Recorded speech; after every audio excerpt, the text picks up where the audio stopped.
Hello students, कैसे हैं?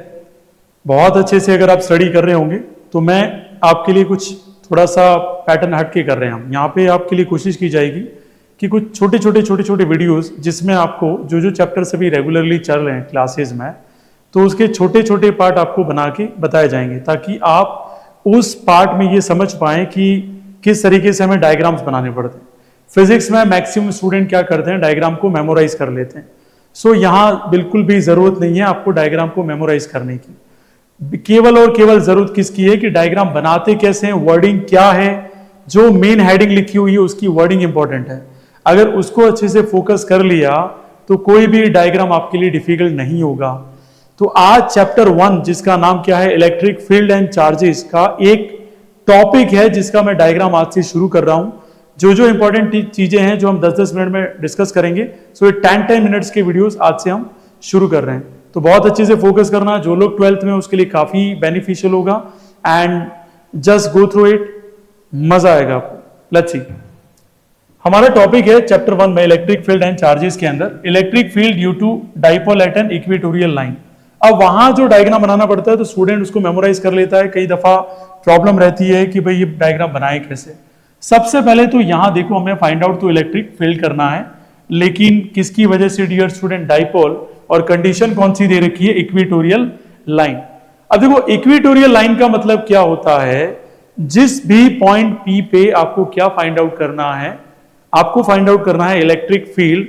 वो पॉइंट इन दोनों से, ये जो दोनों डाइपोल है, जैसे एक नेगेटिव चार्ज और एक पॉजिटिव चार्ज है, उसके सेंटर से जो भी चार्ज होगा वो इसको दो इक्वल पार्ट्स में क्या करेगा, डिवाइड करेगा। क्या करेगा, डिवाइड। तो पहली ब्रिलियंट अंडरस्टैंडिंग ये डेवलप करिए कि what do you mean by equatorial line. अगर आपको ये समझ में आ जाता है तो सबसे पहले जो आपने समझा उसको दिमाग में सेट करिए।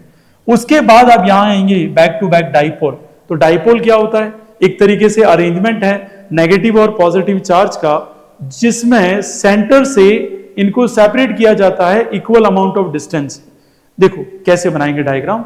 अगर मेरे पास ये अंडरस्टैंडिंग है इक्वेटोरियल लाइन क्या होती है, तो मैंने ये लाइन बनाई डियर स्टूडेंट, इसका सेंटर मैंने सेलेक्ट कर लिया O, और यहां से एज यू नो दैट कि यहां जो भी ये पॉइंट P आएगा डियर स्टूडेंट, वो 90 डिग्री एंगल के साथ आएगा पहला तो, ठीक है, ये चीज समझ लेना अच्छे से। अब 90 डिग्री एंगल के साथ आ गया, मुझे समझ में आ गया। फिर वहां क्या बोला, इक्वेटोरियल लाइन, तो मैंने इक्वेटोरियल लाइन ड्रॉ कर ली है, जहां पे ये है कि ये जो लाइन सेंटर O से इन दोनों को इक्वल पार्ट्स में क्या कर रही है, डिवाइड। क्या कर रही है, डिवाइड। फिर डियर स्टूडेंट क्या बोला, डाइपोल। तो as you know that dipole का मतलब होता है एक तरफ कौन सा चार्ज होगा डियर स्टूडेंट, नेगेटिव, तो दूसरी तरफ कौन सा चार्ज होगा डियर, पॉजिटिव। ठीक है, इसके बाद आपने ये भी पढ़ा होगा डेफिनेशन में, जो दोनों की डिस्टेंस होती है वो होती है 2a। क्या होती है, 2a। तो सेंटर से पॉजिटिव तक a और सेंटर से नेगेटिव तक भी क्या हो जाएगी, a हो जाएगी। उसके बाद आप देखिए, यहां से इसको मिला लिया डियर, और यहां से इसको मिला दिया, और सेंटर से जो डिस्टेंस है वो हमने ले ली r। क्या ले ली dear student, r। That's very easy अगर आप थोड़ा समझेंगे तो। अब यहां डाइपोल बोला तो डाइपोल बना दिया हमने, डिस्टेंस यहां r ले ली, कहां से, पॉइंट P, जहां पे मुझे क्या फाइंड आउट करना है, इलेक्ट्रिक फील्ड फाइंड आउट करना है। अब देखो ध्यान से समझो, ये r है और ये है, तो पाइथागोरस थ्योरम अप्लाई हो गई। और Pythagoras theorem you know very well क्या होता है, H square is equal to B square plus क्या होता है डियर स्टूडेंट, पी स्क्वायर होता है। और अगर हाइपो की बात करें यहाँ पे, तो मुझे चाहिए ये पॉइंट P से लगाकर नेगेटिव चार्ज तक की डिस्टेंस। अगर इसका नाम ले ले A, इसका नाम ले ले B, तो मुझे सीधा सीधा डिस्टेंस चाहिए AP का। तो AP के डिस्टेंस के लिए मैं स्क्वायर कर दूंगा B square plus P square. अब देखो बेस की वैल्यू कितनी है वो समझो, A है, तो मैंने A स्क्वायर कर दिया, और परपेंडिकुलर की वैल्यू कितनी है R, तो R स्क्वायर कर दिया। एंड ये भी आपको पता होगा कि R square plus A square की पावर कितनी होती है, 1/2। तो मैंने लिख दिया R square plus A square की पावर मैंने कर दी 1/2। क्लियर।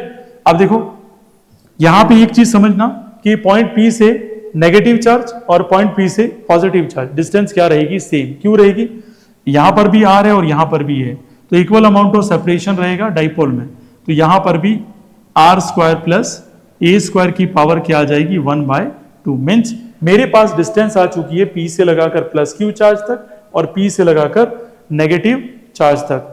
ठीक है, दैट्स वेरी इजी। अब थोड़ा और आगे बढ़ते हैं, डायग्राम को और कैसे एक्सटेंड करें। अब मुझे बताओ पॉजिटिव चार्ज की प्रॉपर्टी क्या होती है? डोनेटिंग। क्या होती है? डोनेटिंग। अब डोनेटिंग वाला है तो उसका साइन क्या जाएगा?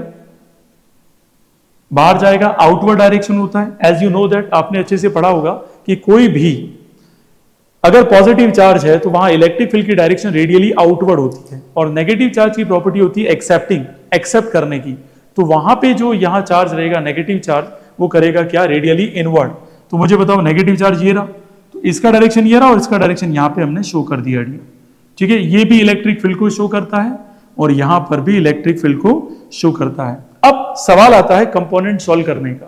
कंपोनेंट मुझे क्यों सॉल्व करने हैं सर? मुझे कैसे पता पड़ेगा इस डायग्राम को आगे कैसे बढ़ाऊं? First of all just try to understand, हम इक्वेटोरियल लाइन की बात कर रहे हैं, पर हमारा ये जो पॉजिटिव और नेगेटिव चार्ज है पी के रेस्पेक्ट में दोनों इंक्लाइंड में है। कैसे है? इंक्लाइंड। इंक्लाइंड का मतलब वी डोंट से दैट कि ये एग्जैक्टली एक्स में है या वाई में है, इसके दोनों कोऑर्डिनेट्स आएंगे, एक्स भी आएगा और वाई भी आएगा। सर फिर हमें कंपोनेंट सॉल्व करने पड़ेंगे। कंपोनेंट कब सॉल्व किए जाते हैं? जब हमारा कोई भी फिजिकल क्वांटिटी अगर एग्जैक्टली एक्स में नहीं है और वाई में नहीं है, दोनों के बीच में है, तो हमें कंपोनेंट सॉल्व करके चेक करना होता है कि रियल में कौन सा कंपोनेंट एग्जिस्ट है यहाँ पे, ठीक है, या किसकी एग्जिस्टेंस यहाँ पे है। तो वो चेक करने के लिए हम कंपोनेंट सॉल्व करते हैं। उसके लिए भी हमें दिमाग लगाना होगा कि जो मेरा बेस मैं लूंगा यहाँ पर, ठीक है, और एक परपेंडिकुलर लूंगा, तो वो कैसे आएंगे। तो ध्यान रखना, इलेक्ट्रिक फील्ड की डायरेक्शन होती है पॉजिटिव से नेगेटिव, तो इसका डायरेक्शन यहाँ पे आएगा। ये डायरेक्शन क्यों आया वो भी पता होना चाहिए, ये कोई हवाबाजी में नहीं आ गया, ठीक है। अब जिस एंगल पे नेगेटिव चार्ज है तो वो थीटा है, तो ये भी क्या होगा? थीटा। सर दोनों सेम कैसे हुए थीटा? तो डियर स्टूडेंट, ये दोनों की डिस्टेंस सेम है, और सेम है तो कौन सा ट्राइंगल बनाइए? आइसोसेलेस बना, और आइसोसेलेस बना तो दोनों के एंगल क्या हो गए? सेम हो गए ना। आया ना समझ में? ठीक है, वेरी गुड। अब देखो ये बेस क्यों बनाया? क्योंकि डायरेक्शन ऑफ इलेक्ट्रिक फील्ड कहां से है? पॉजिटिव से नेगेटिव है, इसलिए मैंने ये बना दिया डायरेक्शन इस तरफ। ठीक है, यहां तक समझ में आ गया डियर? ओके, बहुत अच्छी बात है अगर समझ में आ गया हो। अब मुझे बताओ ये E as a hypotenuse work करेगा, और यहां पर भी एक परपेंडिकुलर कंपोनेंट ले लेंगे, तो कंपोनेंट सॉल्व करने के लिए यहां पे भी एक परपेंडिकुलर ले लेंगे। ये परपेंडिकुलर शो करता है नेगेटिव चार्ज के लिए, ये शो करता है पॉजिटिव चार्ज के लिए, क्योंकि रेडियली आउटवर्ड है, ये रेडियली इनवर्ड है। अब आप मुझे बताओ ये लाइन इसके पैरेलल है, तो ये एंगल थीटा है, तो ये एंगल भी क्या हो जाएगा? थीटा। कैसे? कौन सी प्रॉपर्टी लगी? तो ये प्रॉपर्टी कौन सी हमारी? Corresponding angle. कौन सी प्रॉपर्टी है डियर स्टूडेंट? कॉरस्पॉन्डिंग एंगल वाली प्रॉपर्टी हमने यूज की है यहाँ पे। So that's very very easy. ठीक है, यहां तक समझ में आ गया होगा। ठीक है, आगे बढ़ते हैं। अब मुझे बताओ यहां से आपको Z बनता दिख रहा है, ये वाला पूरा, ये पूरा Z बन रहा है, यहां से लगाकर यहां से ये वाली बात मैं कर रहा हूं डियर स्टूडेंट। देखो तो ये हो जाएगा थीटा, ये भी क्या हो गया? थीटा। कौन सी प्रॉपर्टी से हुआ? ये हुआ अल्टरनेट इंटीरियर एंगल से हुआ, अल्टरनेट इंटीरियर एंगल से हुआ। देखो डायग्राम बनता जा रहा है ना, स्टेप बाय स्टेप डायग्राम पूरा कंप्लीट होता जाएगा। अब आप थोड़ा दिमाग लगाइए कि ये हाइपो की तरह वर्क कर रहा है, ये परपेंडिकुलर की वर्क कर रहा है, ये बेस की तरह वर्क कर रहा है। तो हाइपो और परपेंडिकुलर में रिलेशन कौन देता है? तो you know very well sir, मैंने ट्रिग्नोमेट्री पढ़ी है, तो साइन थीटा रिलेशन देता है परपेंडिकुलर अपॉन हाइपो। यहां हाइपो किसको शो करता है? डायरेक्शन ऑफ इलेक्ट्रिक फील्ड को शो करता है। तो यहां बिल्कुल सिंपल भाषा में अगर समझें तो ये हो जाएगा E sine theta perpendicular direction में। ठीक है, तो ऊपर आ गया यहां पे E साइन थीटा, तो नीचे भी वैसे ही आएगा, क्यों? क्योंकि ये परपेंडिकुलर है। ठीक है, और ये आपका हाइपो हो गया, यहां पे ये किसकी तरह वर्क करेगा? हाइपो। तो इधर भी आ जाएगा E साइन थीटा। ठीक है, दैट्स वेरी इजी। अब बात करते हैं सर, ये बेस है और ये हाइपो है, ये बेस है और ये भी हाइपो है। ध्यान रखना, ये नेगेटिव चार्ज का कंपोनेंट है और ये पॉजिटिव चार्ज का कंपोनेंट है। तो आप बोलेंगे सर हमने 10th क्लास की ट्रिग्नोमेट्री में पढ़ा है कि base upon hypo cos theta होता है, और हाइपो यहाँ शो करता है इलेक्ट्रिक फील्ड की डायरेक्शन। तो यहाँ बेस हमारा आ गया E कॉस थीटा, तो इसको सॉल्व किया तो ये हो गया हमारा E कॉस थीटा। ठीक है, और नीचे भी सिमिलर पैटर्न पे E कॉस थीटा। अब आप बोलोगे सर डायग्राम कॉम्प्लेक्स दिखने लगा, तो कॉम्प्लेक्स दिखे उससे फर्क नहीं पड़ता, फर्क पड़ता है कि हमने डायग्राम को शुरू कैसे किया और एंड कैसे किया। अगर ये चीज आपको समझ में आ जाती है तो सारे फिजिक्स के डायग्राम आपको इजी लगने लगेंगे। ठीक है, तो ये समझ में आ गया आपको। अब मैं कह रहा था कि सर कंपोनेंट सॉल्व करने के बाद हमें कैसे पता पड़ेगा कौन सा कंपोनेंट एग्जिस्ट कर रहा है? तो हमने कोऑर्डिनेट ज्योमेट्री पढ़ी है 9th क्लास में, ये पॉजिटिव होता है, ये पॉजिटिव, ये नेगेटिव और ये नेगेटिव। अब मुझे आप बताओ, ये जो कंपोनेंट है वो तो पॉजिटिव है, लेकिन ये कंपोनेंट कैसा है, नेगेटिव। तो ई साइन थीटा, ऊपर वाला तो प्लस है और दूसरा वाला क्या है, माइनस है। तो टोटल जब करेंगे तो ये आंसर कितना आ जाएगा, 0। मीन्स वर्टिकल कंपोनेंट एग्जैक्टली यहां एग्जिस्ट नहीं करेगा, केवल और केवल हॉरिजॉन्टल कंपोनेंट एग्जिस्ट करेगा। अब हॉरिजॉन्टल कंपोनेंट में भी देखिए, ये एक्सिस की बात करें, एक्स एक्सिस और ये वाई एक्सिस, तो ये एक्स की कौन सी डायरेक्शन में है, माइनस में है। इसलिए जब आपको देखते हैं, आप ये इक्वेटर जब सॉल्व करते हैं तो एक्स एक्सिस में है ये, तो ये हो जाएगा माइनस ई कॉस थीटा और ये भी हो जाएगा माइनस ई कॉस थीटा। तो टोटल कितना हुआ ये, -2 ई कॉस थीटा। ठीक है, तो ये बिल्कुल डायग्रामेटिकली मैंने अंडरस्टैंडिंग पूरी आपको एक कंप्लीट समझा दी है। सारी ज्योमेट्री मैंने यूज करके एक एक चीज समझाई है आपको।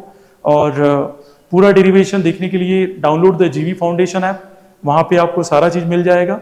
हम 10-10 मिनट की जितनी भी वीडियोस है उसमें डायग्राम्स और चैप्टर 1 से जितनी भी रिलेटेड इंपॉर्टेंट चीजें हैं वो आती जाएगी। फिर जैसे चैप्टर 2 स्टार्ट होगा उससे भी छोटी छोटी चीजें जो इंपॉर्टेंट है, जो आपके लायक है, आपके समझने लायक है, वो चीजें हम लेके आएंगे। ठीक है, बाकी you can just go through the जीवी फाउंडेशन ऐप, जहां अगर आपको अच्छे से लगा हो, समझ में आया हो पूरा डायग्राम, तो एटलीस्ट मोटिवेशन के लिए आप हमसे जुड़ सकते हैं सब्सक्राइब और लाइक करके। ठीक है, so thank you so much for joining जीवी फाउंडेशन एंड ज्वाइन जीवी foundation for your bright future. आपका दिन शुभ रहे।